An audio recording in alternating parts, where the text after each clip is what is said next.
صاحب کئی خطبوں میں آپ کا بیان سنا کہ قرآن پاک میں کوئی ایسا شوشہ بھی نہیں ایک بھی جو فالتو ہو. تو صورتوں کے آغاز میں کافی جگہ مقطعات حروف آئے ہیں, حروف مقطعات. کیا یہ اسی طرح وحی کے ذریعے نازل شدہ ہیں یا بعد میں ملائے گئے ہیں؟ ان کا کوئی مطلب نہیں بیان کیا. حافظ زبیر صاحب توبہ توبہ, کسی کی مجال تھی کہ اپنی طرف سے بنا کر قرآن میں لکھ لیتا. وہی ہے اللہ کی طرف سے اترا, الف لام میم ہا میم کاف ہا یا جو بھی ہے مقطعات اللہ کی طرف سے اترے.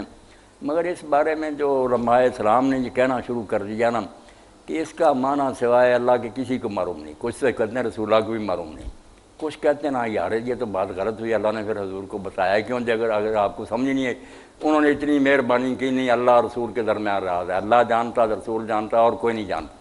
مگر سوال تو یہ ہے کہ اللہ رسول کا راز تھا تو اپنے تک ہی حضور رکھتے, قرآن میں لکھنے کی کیا ضرورت تھی؟ قیامت تک لوگ پڑھیں, میں بھی پڑھوں آپ بھی پڑھیں, تو راز تھا تو راز اللہ رسول اپنے تک رکھ دے.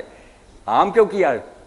اور جواب دو کہ کیوں کسی نے سوال نہیں کیا, نہ کافر نے نہ مسلمان نے, آپ نے سب کو پڑھا. کہیں آتا کسی مسلم یا غیر مسلم نے کبھی یہ کہا کہ یا رسول اللہ ان کے کیا معنی؟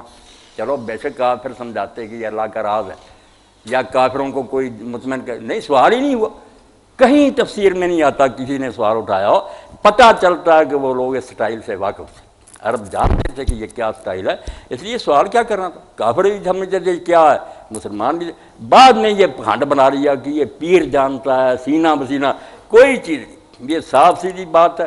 جیسے چیزوں کے نام رکھے جاتے ہیں نا, اسی طرح صورتوں کے نام کچھ اس انداز سے ہم کوئی لفظ اس میں آ گیا عنکبوت نمر روح, ایک ہی ہے کہ حرفوں پر نام رکھے جاتے ہیں.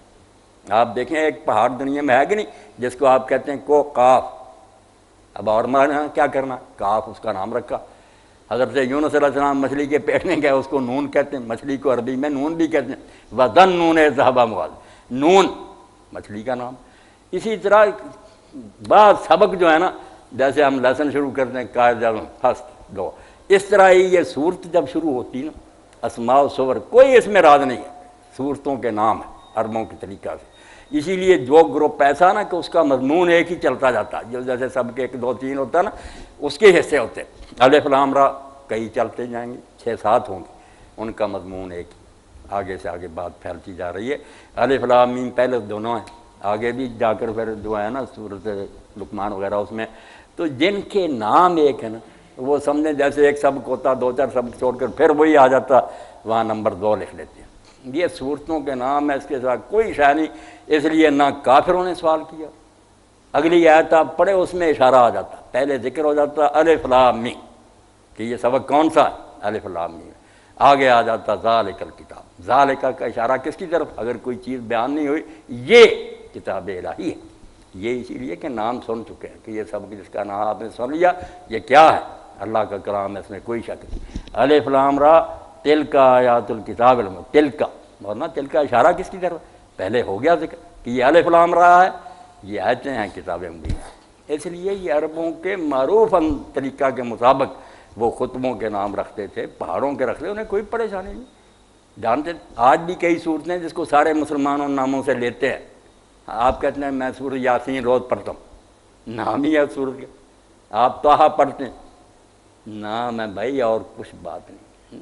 اس کا نام سپیکر کا, اب اس میں اور بحث کیا کریں, گھوڑا ہے, کرسی ہے, جیسے یہ پراپر ناؤن ہے, ایسے ہی عربوں کے دستور کے مطابق بعض صورتوں کے نام حافظ صاحب مقطعات پر رکھیں گے, اور بعض مشترک بھی ہے, ہاں میم ہے, وہ پڑھیں گے.